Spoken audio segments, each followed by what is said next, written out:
Mesdames et messieurs, bonsoir et bienvenue dans ce journal que nous ouvrons par le communiqué du Conseil des ministres.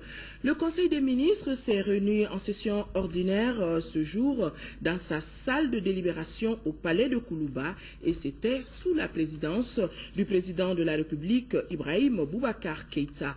Après examen des points inscrits à l'ordre du jour, le Conseil a adopté des projets de texte, entendu des communications et procédé à des nominations. Sur ce plateau, avec moi, Nyanya Aliou Traoré. Bonsoir Nyanya. Bonsoir Aoui Touré. Alors, avec vous donc, lecture du communiqué du Conseil des ministres. Merci. Bonsoir à tous. Au chapitre des mesures législatives sur proposition du ministre des Affaires étrangères et de la coopération internationale, le Conseil des ministres a adopté un projet de loi autorisant la ratification de l'accord de financement numéro 20-00-00-421 signé à Rome le 17 janvier 2014 entre le gouvernement de la République du Mali et le Fonds international de développement agricole FIDA relatif au projet de formation professionnelle, insertion et appui à l'entrepreneuriat des jeunes ruraux. Dans le but de moderniser le secteur agricole et pour répondre aux demandes des jeunes, en cohérence avec le marché de l'emploi, le gouvernement de la République du Mali a signé avec le Fonds international de développement agricole, FIDA, un accord de financement comprenant un prêt d'un montant de 10 800 000 droits de tirage spéciaux, soit 8 milliards 39 millions de francs CFA environ, et un don du même montant. Le prêt accordé à des conditions favorables va contribuer avec le don au financement du projet de formation professionnelle, insertion et appui à l'entrepreneuriat des jeunes ruraux qui a pour objectif de faciliter l'accès des jeunes ruraux aux opportunités d'insertion et d'emploi attractifs et rentables dans l'agriculture et les activités économiques connexes. Le projet interviendra dans un premier temps dans les régions de Sikasso et de Koulikoro pour s'étendre à l'ensemble des régions. L'adoption du projet de loi autorisant la ratification de l'accord de prêt est un préalable à son entrée en vigueur.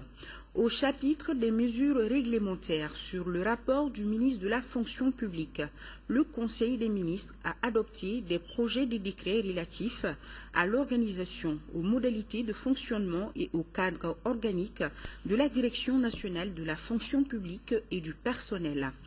La Direction nationale de la fonction publique et du personnel a pour mission d'élaborer les éléments de politique nationale en matière d'administration, de gestion des ressources humaines de l'État et de veiller à la mise en œuvre de la dite politique.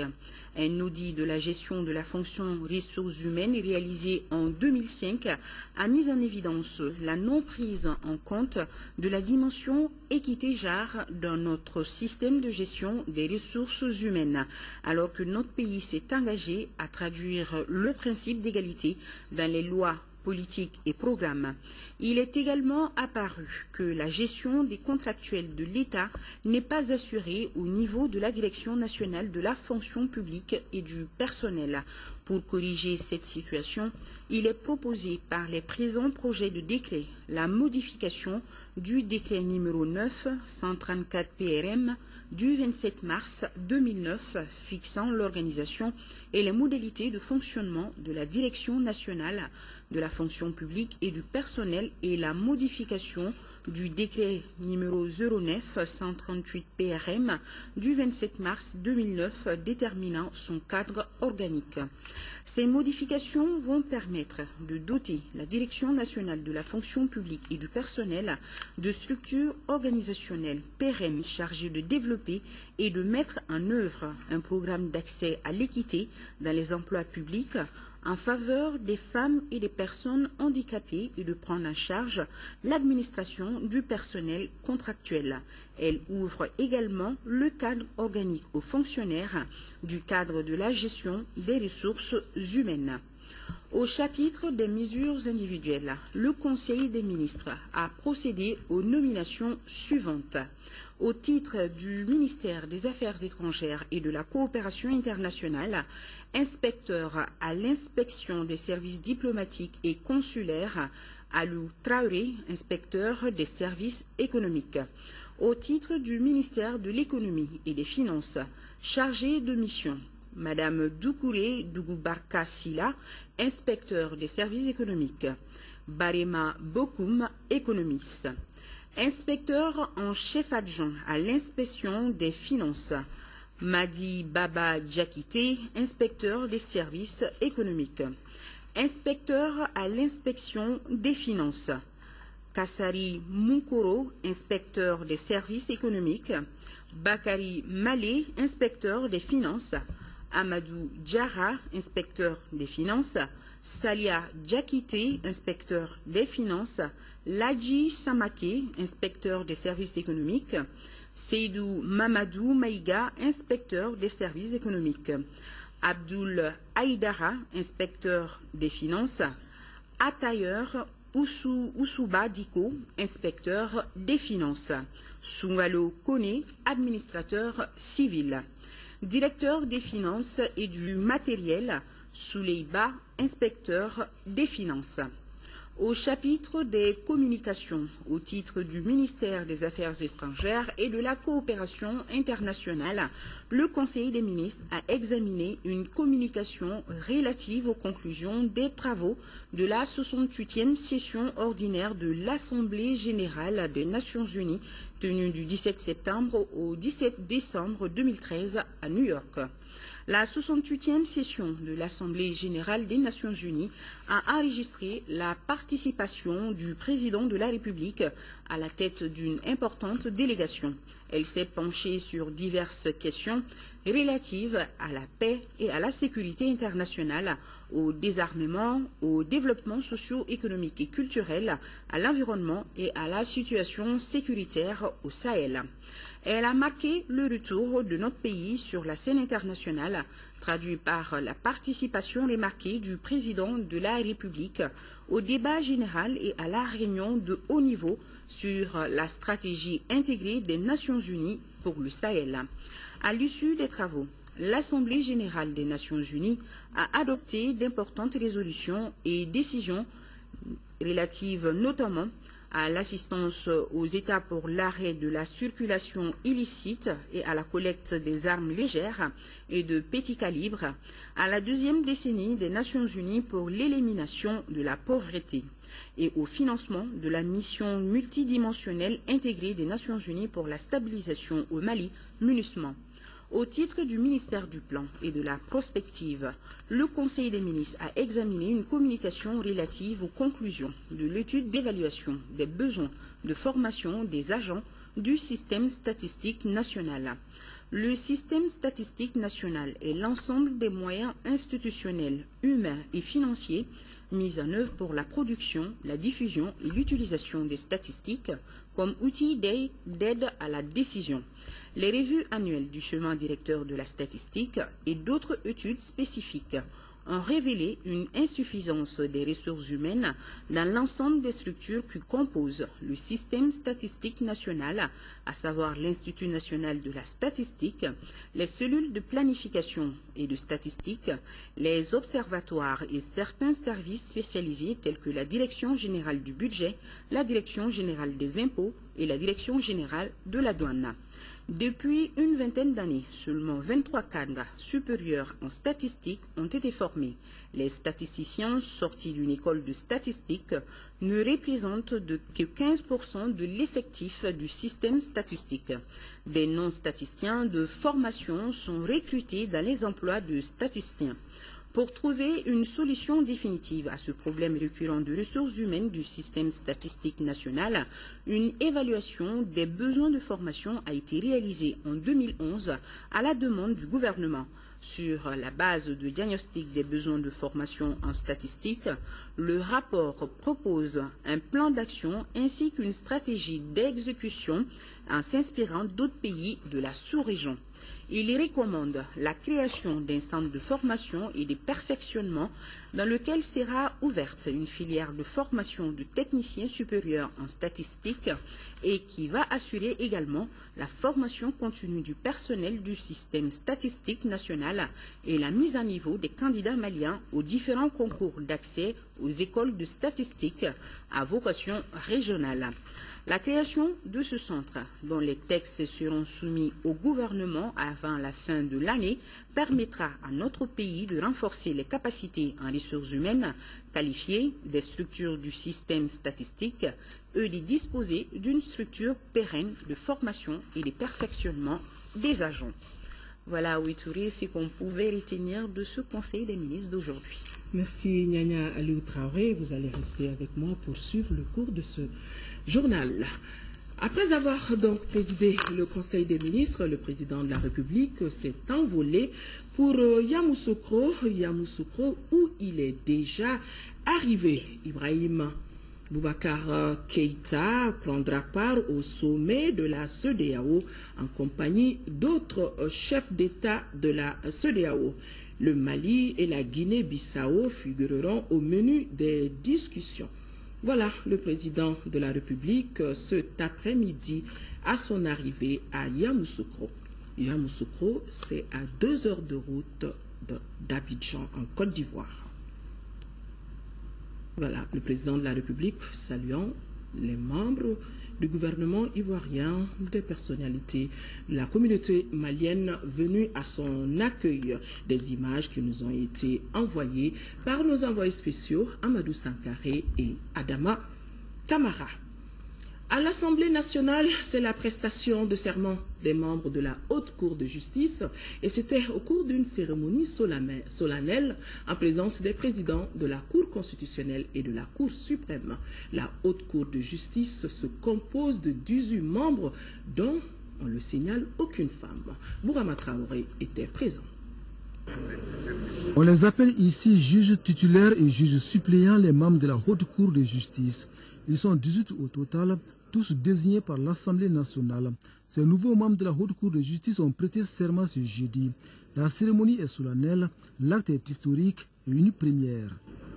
Pour la présente cérémonie, nous allons donc nous référer à la loi numéro 97-001 du 13 janvier 1997.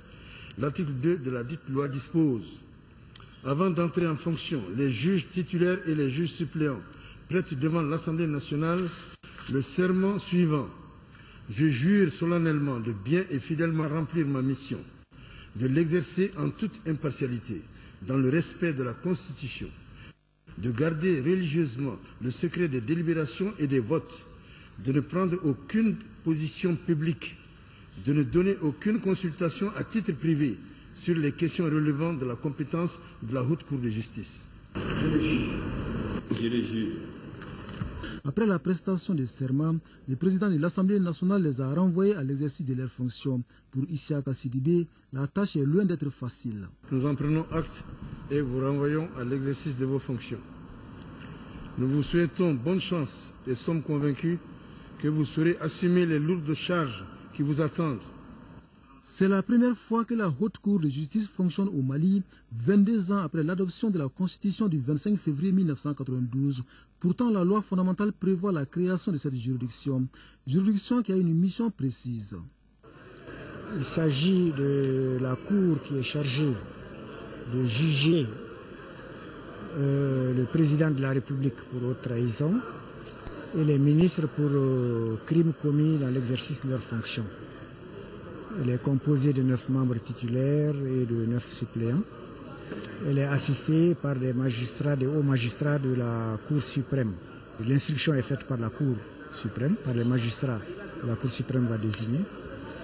Et le jugement est fait par les membres, le juge de la Haute Cour que vous venez de voir tout à l'heure. Après la cérémonie de prestation des nouveaux membres de la Haute Cour de justice, les députés ont procédé au vote d'un certain nombre de projets de loi intéressant la vie de la nation. Et la transition, elle est donc toute trouvée avec vous, Bourama Traoré, pour suivre justement cette séance plénière qui, vous venez de le dire, a été là pour examiner le projet de loi relatif au financement de l'étude de faisabilité du tronçon Kidal-Timiaoun et le projet a été adopté à l'unanimité.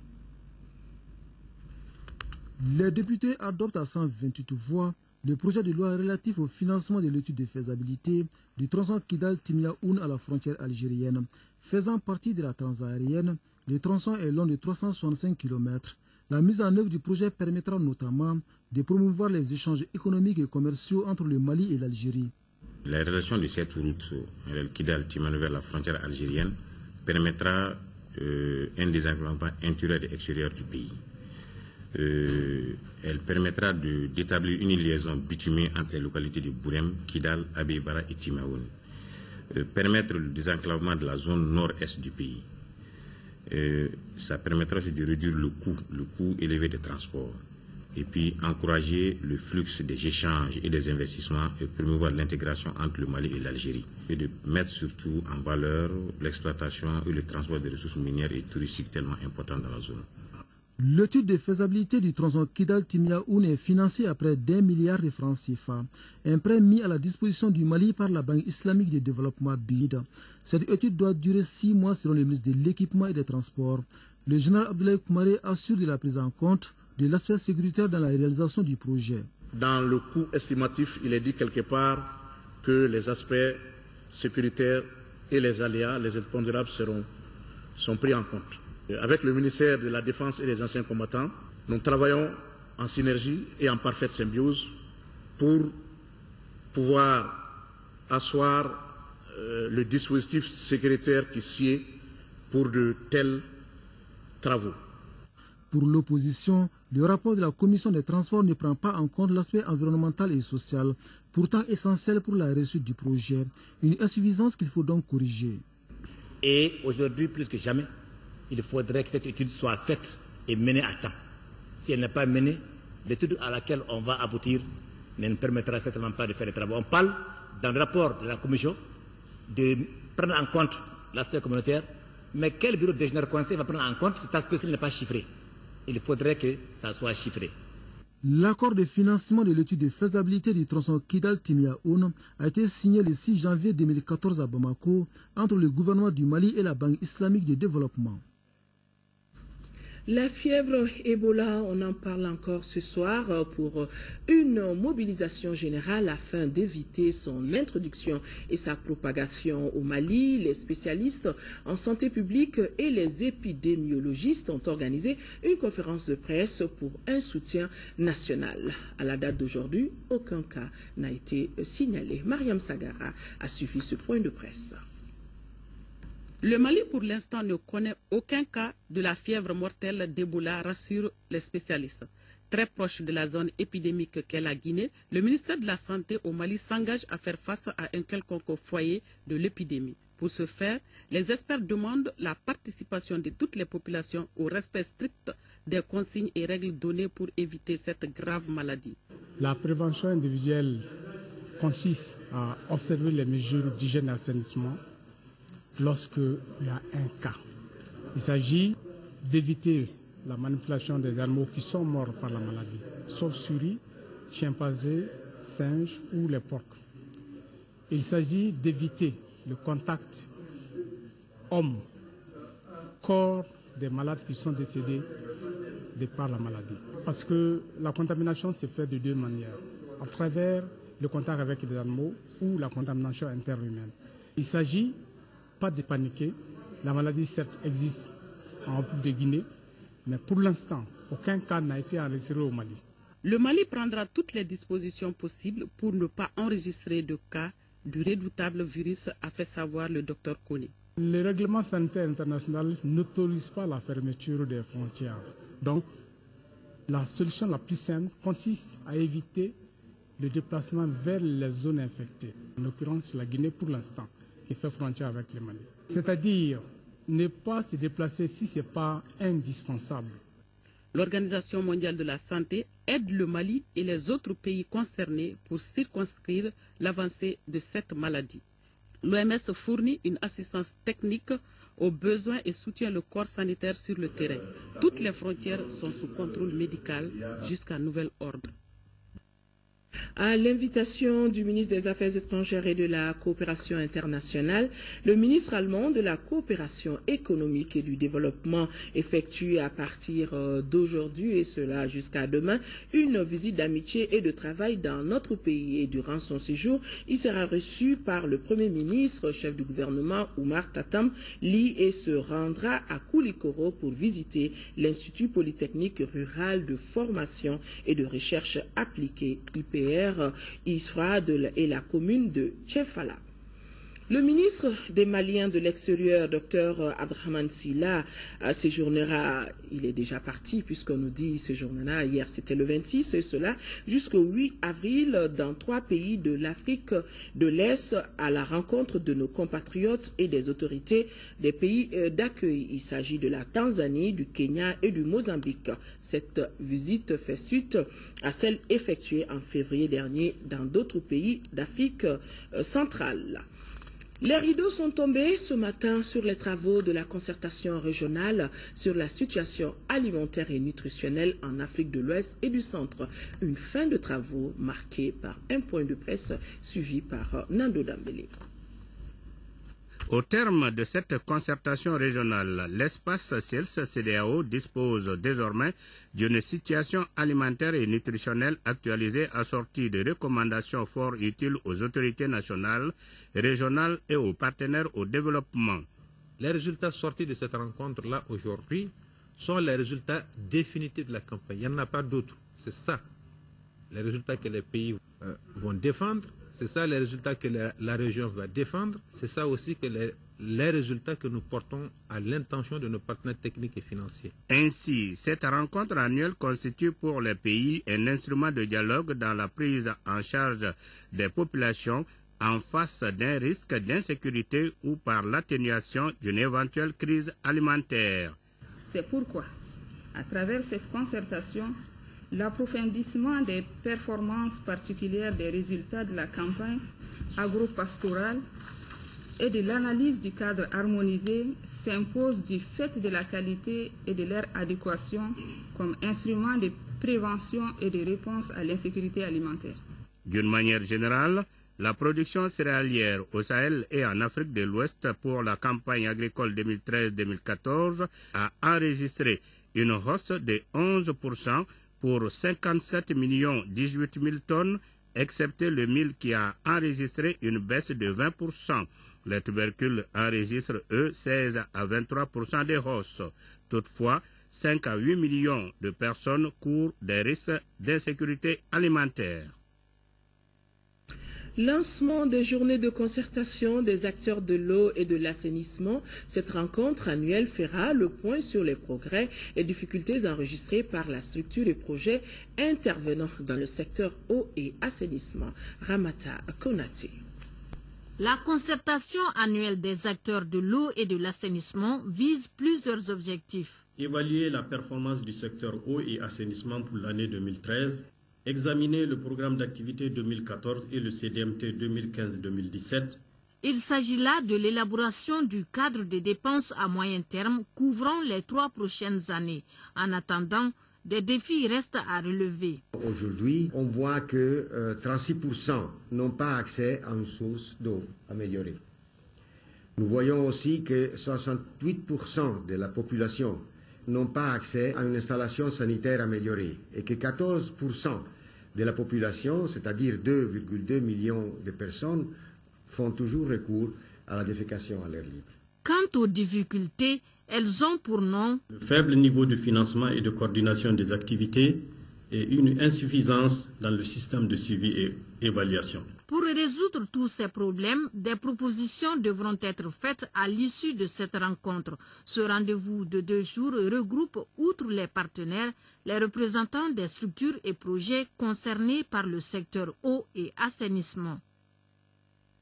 Le ministre de la Réconciliation nationale et du développement des régions Nord était hier après-midi face au Conseil national des jeunes. À travers cette conférence, les jeunes voulaient être mieux informés sur la commission Vérité, Justice, Réconciliation afin d'apporter leur contribution à la réussite de la réconciliation nationale. Abdrahmane Meiga. Cette conférence est une occasion voulue par le Conseil national des jeunes du Mali pour en savoir plus sur la commission Vérité, Justice, Réconciliation. Pour ce faire, les jeunes ne pouvaient avoir mieux que le ministre de la Réconciliation nationale et du développement des régions nord. Au cours de leur rencontre, un certain nombre de sujets ont été abordés, notamment la réconciliation nationale, la paix, le processus démocratique et le rôle de la jeunesse dans la réconciliation et la reconstruction du pays. Le Mali a besoin d'une jeunesse éduquée, d'une jeunesse consciente, d'une jeunesse déterminée à changer la situation du Mali. Malgré ce rôle, le ministre Diarra pense aujourd'hui que la jeunesse malienne a encore besoin d'être formée pour répondre avec efficacité aux enjeux de la réconciliation nationale. La jeunesse doit tout faire pour s'éduquer par elle-même d'abord. Il faut lire, apprendre, consacrer votre temps à vous former. C'est lorsque vous êtes formé que vous avez acquis la science, que vous pourrez jouer le rôle capital que vous devez jouer dans le pays. Après avoir remercié le ministre Cheikh Oumar Diarra pour ses initiatives en faveur de la jeunesse, le président du Conseil national des jeunes a invité ses camarades à faire de cette réconciliation une affaire personnelle. Une ligne verte désormais ouverte aux victimes de violences basées sur le genre. La ligne connectée à la police, le 80 0011 32, aidera à une meilleure prise en charge de la question. Le projet est initié par la Direction nationale de la police en collaboration avec ONU Femmes et l'ambassade des Pays-Bas dans notre pays. Rachel Tessoubé, compte rendu. La ligne verte, un numéro gratuit, le 80 0011 32, est désormais disponible au Mali. Cette ligne verte permettra aux victimes de violences basées sur le genre de trouver non seulement une oreille attentive, mais aussi l'espoir d'une justice. Entre 2010 et 2012, près de 576 cas de violences faites aux femmes ont été signalés. La ligne verte, elle est installée au sein du centre de commandement de la Direction générale de la police nationale, dont le fonctionnement est permanent, 7 jours sur 7, 24 heures sur 24. Elle est dédiée au cas de violences sexuelles et violences basées sur le genre. Le système d'exploitation de ces lignes vertes nécessite l'utilisation en temps plein de 16 fonctionnaires de police par jour. Sensibiliser les populations sur l'existence et la gratuité de la ligne verte. 80 0011 32. Cette ligne verte est le fruit du partenariat entre ONU Femmes Mali et la Direction générale de la police nationale. Je crois que c'est un instrument vraiment qui va nous permettre de nous aider dans notre travail dans le cadre de la prise en charge des victimes des VBG, des violences surtout basées sur le genre dans notre pays. L'installation de la ligne verte cadre avec les objectifs du gouvernement dans la lutte contre la criminalité. Les violences basées sur le genre constituent des atteintes graves à l'intégrité physique et morale de leurs victimes, contre lesquelles il faut lutter sans merci. Le numéro vert, le 80 0011 32, est pour l'instant accessible à partir seulement des appels Malitel fixes et mobiles. Les autres opérateurs de téléphonie suivront très bientôt. Les enjeux du management imposent aujourd'hui de nouvelles visions pour atteindre une performance. C'était l'exercice auquel s'est attelé le Conseil Ingénierie Recherche Appliquée CIRA. Les bonnes pratiques managériales dans le secteur privé au Mali, c'est le thème autour duquel la rencontre a été focalisée. Alpha Meika. Le management est l'ensemble des techniques d'organisation et de gestion d'une entreprise.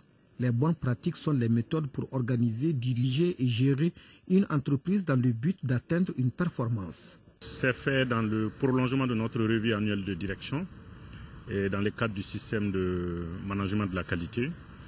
Donc, on a apporté une innovation à cette revue annuelle de direction. Pour nous, l'objectif visé, c'est pour améliorer les façons de faire en entreprise privée, d'où, j'allais dire, d'augmenter nos capacités en matière de management, faire en sorte que la satisfaction des clients soit au cœur de la gestion de l'entreprise. La statistique, sa fonction en entreprise d'une part, la planification stratégique intégrée et gestion des risques dans le privé d'autre part, ce sont là deux thèmes sur lesquels les uns et les autres ont été outillés. CIRA essaie à cibler la statistique comme outil majeur, voire incontournable dans le processus de prise de décision.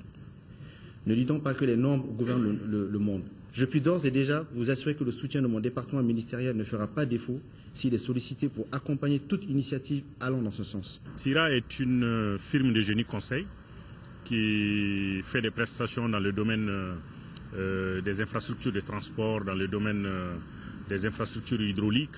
Elle travaille aujourd'hui dans 20 pays. Échangeurs multiples est une réalisation de CIRA dans sa conception, dans ses plans d'exécution et dans le contrôle de sa réalisation. Les enjeux du management imposent aujourd'hui de nouvelles visions et surtout faire face à la concurrence.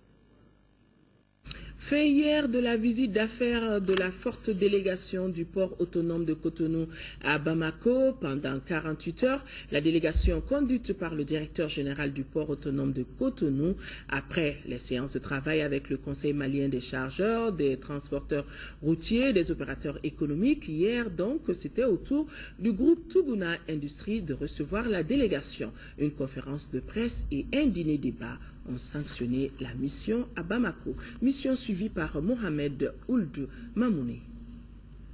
C'est dans une atmosphère conviviale qu'une délégation du port autonome de Cotonou et les responsables du groupe Tuguna Industrie ont parlé d'affaires. La mission béninoise a exposé les opportunités qu'offre désormais le port autonome de Cotonou et aussi les différentes réformes enregistrées par la communauté portière. Séduit par les différentes propositions, le groupe Tuguna Industrie entend saisir cette occasion. Nous avons définitivement l'ambition de développer nos opérations par Cotonou. Nous avons un flux de marchandises qui arrivent, qui sont destinés pour des sites qui sont plus favorables via le port de Cotonou. Ça, c'est l'import. Pour ce qui concerne l'export, nous sommes en phase de finalisation de l'étude pour l'export du phosphate de Tilemsi et le port le plus proche de la région d'exploitation de la mine de phosphate, c'est le port de Cotonou. Après la séance de travail, la délégation béninoise a eu droit à une visite des installations du groupe Tuguna Industrie.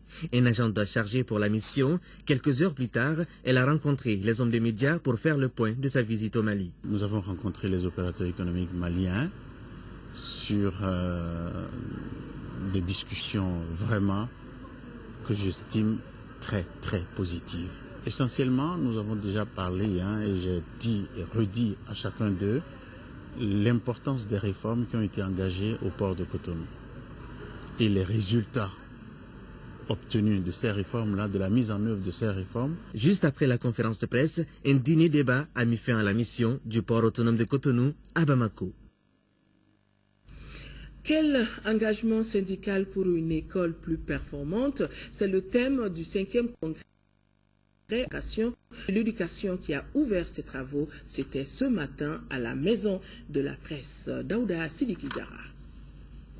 La tenue des instances est un grand moment décisif dans la vie d'une organisation. Avec 2 mois de retard, le Bureau fédéral de l'éducation nationale a organisé son 5e congrès ordinaire, ce qui prouve son attachement au respect des textes statutaires et le dynamisme de la fédération. Ce mandat qui s'achève n'a pas été facile et les résultats attendus n'ont pas été tous atteints.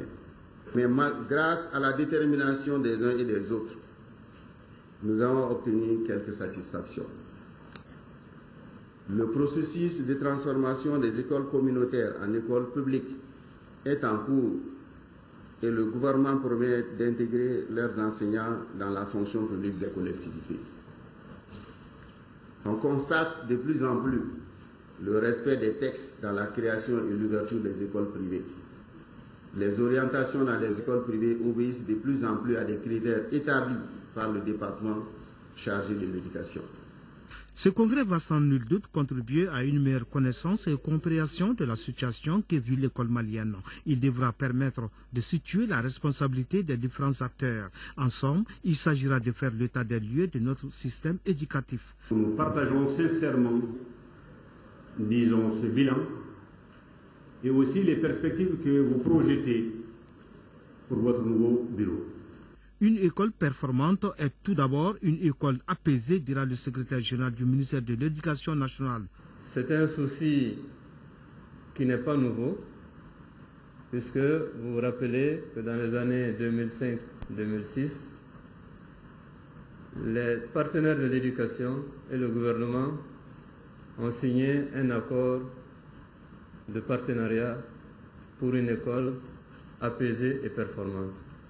Vous remettez donc sur la table cette question de contribution de tous les acteurs pour rendre notre école performante. Au cours de ce congrès, un nouveau bureau de la Fédération de l'éducation nationale sera mis en place. Un représentant du FCinter venu du Burkina Faso participe à ce congrès, ce qui est un bel exemple de coopération entre syndicats de deux pays voisins. La semaine de Tombouctou pour la paix et la réconciliation nationale est prévue du 30 mars prochain au 4 avril. En prélude à l'événement, les assises locales se tiennent simultanément à Diré, Gundam, Niafonke et Rarousse. Au niveau du cercle de Tombouctou, les représentants de l'État, ceux des collectivités et la société civile et aussi bien la MINUSMA planchent déjà sur la gouvernance locale, la réconciliation et le développement accéléré des régions du Nord. Tombouctou, nous retrouvons Adama Djimdi. Les administrateurs, élus locaux, les femmes, les chefs de quartier de fraction se sont tous donné rendez-vous au niveau local. Objectif, baliser le terrain pour la tenue de la semaine de Tombouctou pour la paix et la réconciliation nationale prévue du 30 mars au 4 avril 2014. Ce forum est l'ultime occasion pour donner la parole aux représentants légitimes des différentes composantes sociales du cercle. Il s'agit d'instaurer un dialogue local en vue de recueillir les différentes propositions relatives à la déclinaison d'une politique de réconciliation nationale visant à ressouder le tissu social, à renforcer la cohésion nationale et à promouvoir le vivre ensemble. Ces assises rentrent dans le cadre de ce vaste programme élargi du gouvernement qui voulait réconcilier aujourd'hui tous les enfants du Mali. Et là où nous sommes aujourd'hui, c'est réconcilier les enfants du cercle de Tombouctou. Pour certains, la réconciliation passe forcément par l'implication de toutes les parties prenantes. Il faut essayer de voir toucher tous les chefs de fractions et de villages et de nomades pour les concilier ne sont pas écartés dans les négociations, dans les conciliations. Parce que chaque fois, nous, on voit que quand il y a la rébellion, l'État n'est pas le même, si ça pas avec les groupes armés seulement. Donc ça, c'est pas une solution.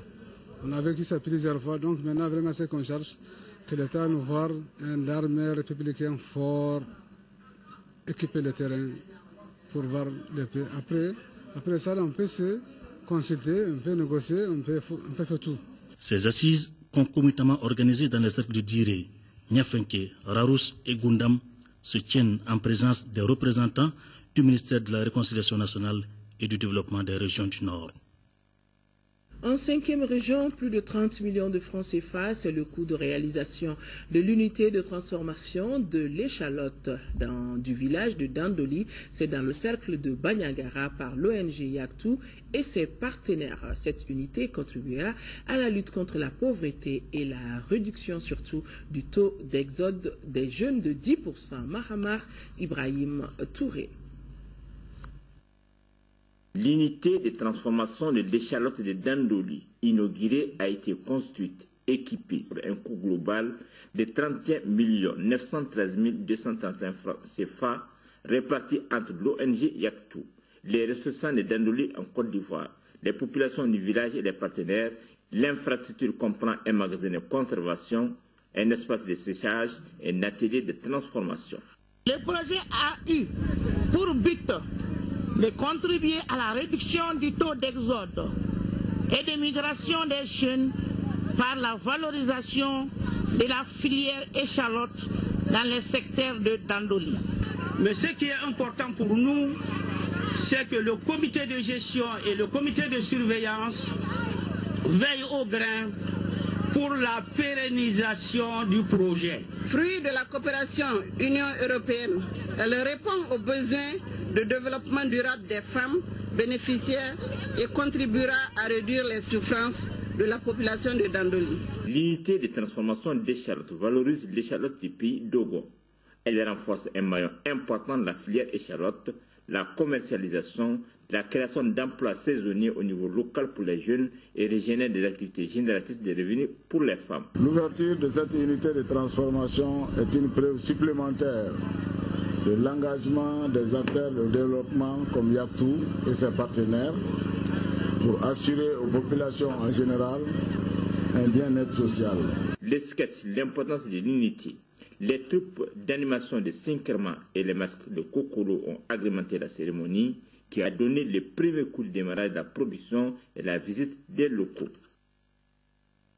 Après 2 ans de crise politico-sécuritaire, l'école militaire interam l'EMIA de Koulikoro vient de reprendre sa traditionnelle sortie communément appelée bivouac. Ce bivouac, cet exercice a combiné des exercices de combat, de tir et de franchissement d'obstacles. Ces exercices ont donc sanctionné cette sortie de promotion. Le film de ce bivouac est avec Seydou Traoré. Dans la marche vers la formation des officiers professionnels aguerris et compétents pour la commande des troupes, l'école militaire interarmes EMIA concilie bien la théorie et la pratique dans le cadre des directives de l'instruction.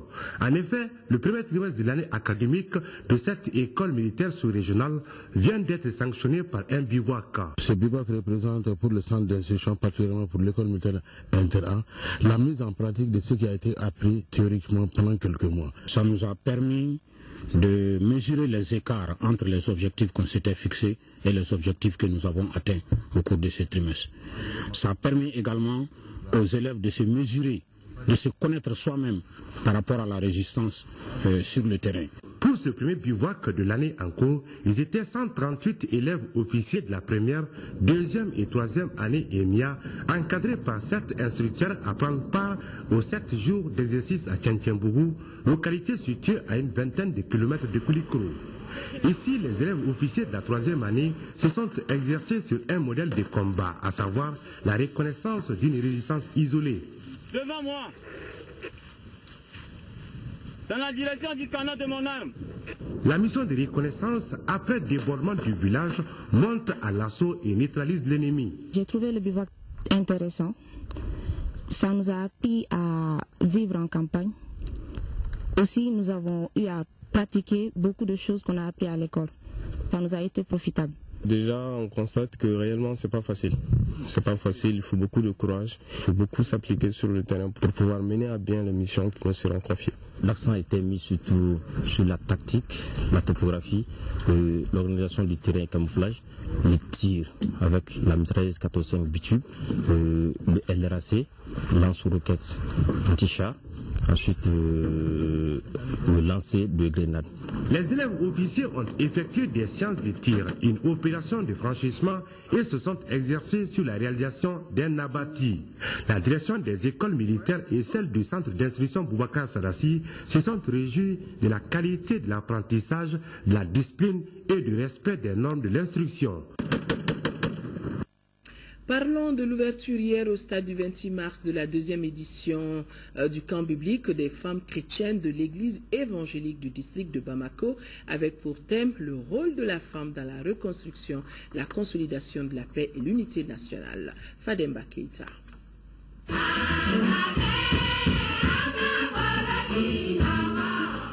Ces voix qui s'élèvent implorent le Seigneur Jésus pour que cette 10e édition du camp biblique des femmes de l'église chrétienne évangélique réponde aux aspirations souhaitées. Ainsi, compte tenu de la situation qui prévaut, ces femmes chrétiennes ambitionnent de centrer leur semaine de prière sur le rôle de chacune d'elles dans la stabilité du pays à travers la réconciliation, la consolidation de la paix et l'unité nationale. La Bible dit, la femme sage bâtit sa maison et la femme insensée la renverse de ses propres mains.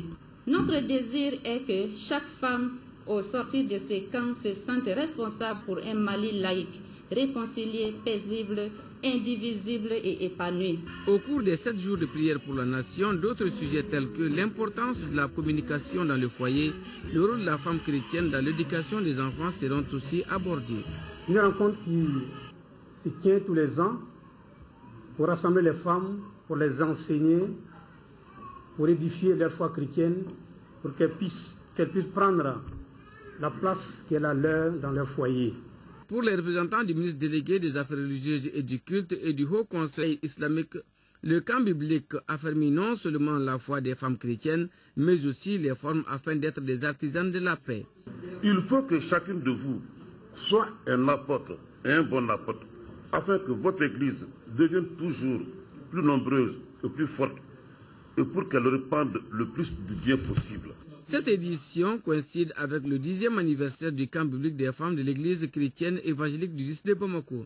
Elle s'inscrit dans le cadre du combat pour l'épanouissement des femmes, condition incontournable pour l'émergence de la nation.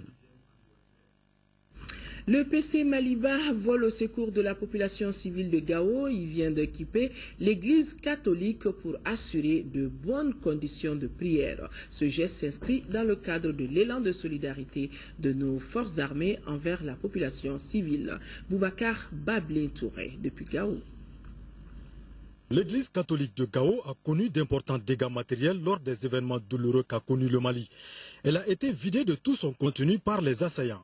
C'est pour contribuer à sa réhabilitation que le PC Maliba de Gao a offert 30 bancs à la paroisse pour permettre aux fidèles chrétiens d'accomplir leurs prières. Merci pour ce geste aussi grandiose pour nous. Parce qu'à la date d'aujourd'hui, la communauté catholique de Gao a vraiment besoin de ces bancs pour les cultes dominicaux. Avec un effectif de 10, après 2 mois d'activité, nous avons atteint les 80 fidèles. Et si aujourd'hui, nos sauveurs, les forces armées, nous offrent ces bancs, nous ne pouvons que les remercier. Les forces armées de sécurité du Mali sont une force multiethnique et multiconfessionnelle. Donc, au sein des forces armées de sécurité, nous avons des musulmans, nous avons des chrétiens, nous avons des païens, nous avons des athées. Donc, nous appartenons à toutes les confessions religieuses. Nous, en tant qu'un citoyen malien, en tant que fils de ce pays, notre devoir, c'était d'aider, de faire un geste à l'endroit de cette communauté catholique pour qu'elle puisse, dans les meilleures conditions, exercer ces différentes, comme il a dit, cultes dominicales. Avant les événements, l'église catholique de Gao était fréquentée par plus de 300 fidèles. Restons dans la religion avec ce communiqué du président du Haut Conseil islamique du Mali qui invite la communauté musulmane du district à une grande cérémonie de lecture du Saint-Coran suivie de bénédiction demain, vendredi 28 mars à partir de 15 h à la grande mosquée de Bamako. Et cette prière a pour but de prier Allah, le Tout-Puissant, pour la préservation des biens de nos opérateurs économiques éprouvés dans leurs activités par des incendies qui deviennent cycliques. Par ailleurs, le président du Haut Conseil islamique demande aux imams, leaders religieux et à chaque fidèle musulman de prier dans les mosquées, zaouïas et majlis pour qu'il préserve le Mali et lui accorder paix et quiétude. Le nouveau chef coutumier des Diawara s'appelle Bondje Diawara. Il a 107 ans. Il est originaire de Warou. Warou, c'est dans la commune rurale de Dabo, cercle de Nara. Il a été intronisé dimanche dernier. Récit de nos envoyés spéciaux à Warou, Lamine Keita et Makan Djakité. Bondje Diawara a été intronisé devant une foule enthousiaste. Selon les membres de l'association Diawaran Kafo, organisatrice de l'événement, cette intronisation vise à créer l'entente, la solidarité et la cohésion entre tous les Diawara. Le plus important, c'est que chaque fois qu'un chef Diawara est installé, d'abord on vient l'installer dans son village, quelle que soit la distance.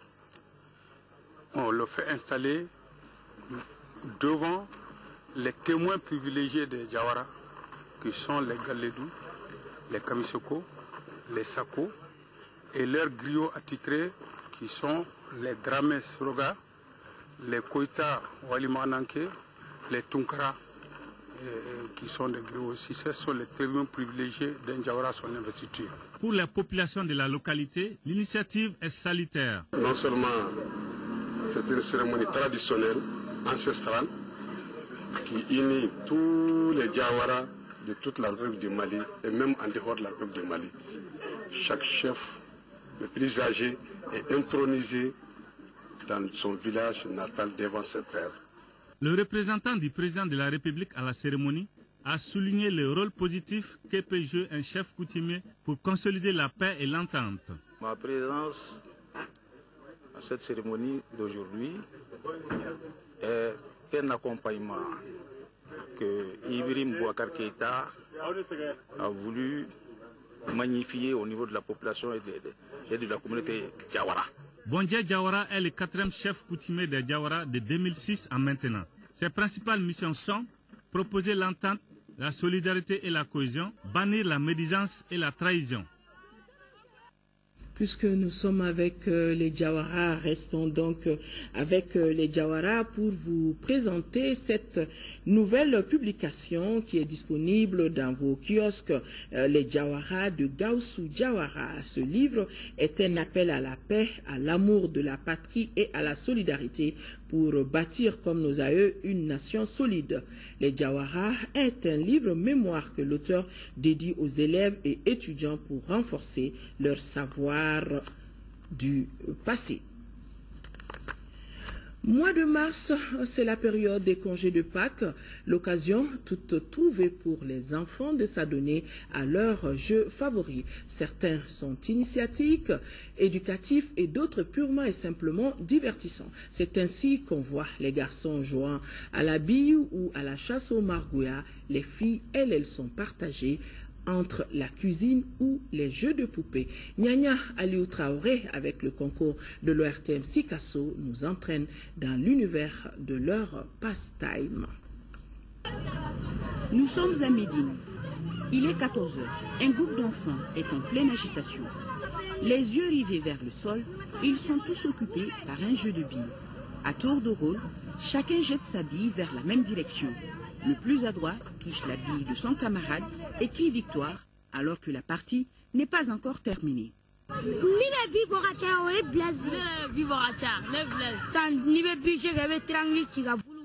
Pour jouer aux billes, nous traçons un triangle et nous y plaçons la bille. Quand tu perds, tout le monde joue avant toi. Le jeu de billes est exclusivement un jeu de garçons, une pratique très populaire et rassembleur. Ce jeu demande en fait la présence de 5 joueurs, voire plus. Tout comme le jeu des billes, la chasse au margouillat est aussi une partie de plaisir pour les jeunes garçons. Nous avons suivi un groupe de garçons en plein centre-ville, non loin de l'hôpital Gabriel Touré.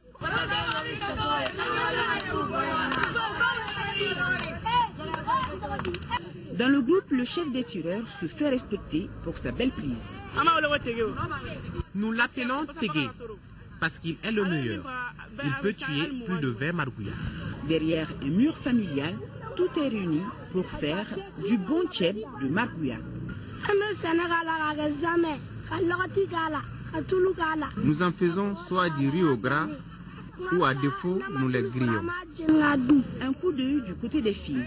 Si certaines chantent à la gloire des apprentis chasseurs,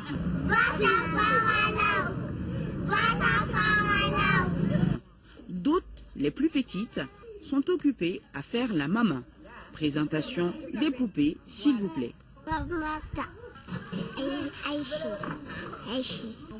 Sous l'œil vigilant de la grammaire maternelle, la sœur Diallo respecte ce rituel tous les matins. Elles sont là tout le temps, collées à mon pain. Elles me fatiguent tellement que je les chasse. Je joue avec ma poupée à différents jeux.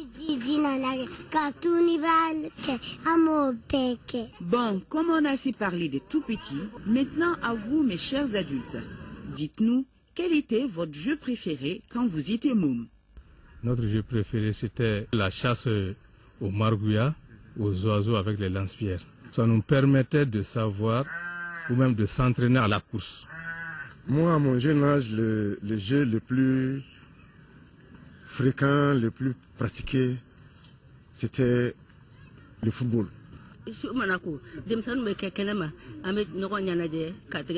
À notre jeune âge, on chantait et dansait au clair de lune.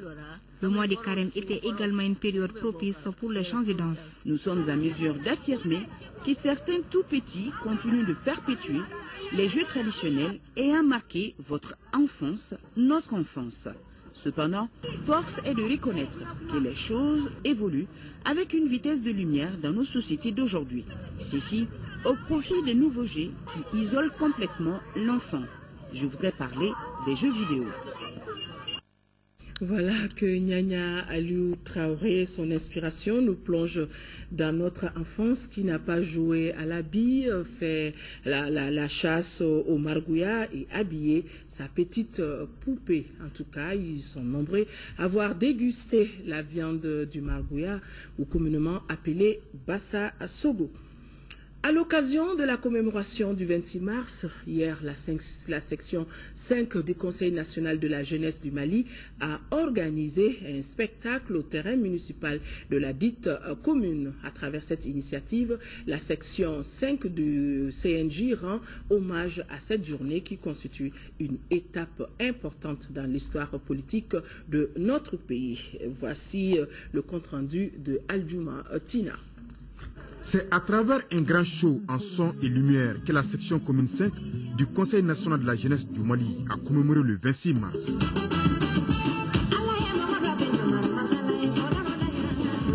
Organisé en collaboration avec la mairie du district 5, l'anniversaire du 26 mars n'est pas un jour ordinaire, mais un jour très important dans l'histoire politique du Mali. Ceux qui sont morts le 26 mars 1991, il y a exactement 23 ans, c'était pour mettre fin à un régime ou en tout cas à un système de gouvernance qui à l'époque était réprouvé et faire en sorte qu'il y ait un mieux-être pour l'ensemble des Maliens dans un cadre démocratique. L'avènement de la démocratie a été acquis avec courage et bravoure par le peuple qui a sacrifié sa vie au profit du changement. Quoi de plus normal de rendre un vibrant hommage aux martyrs.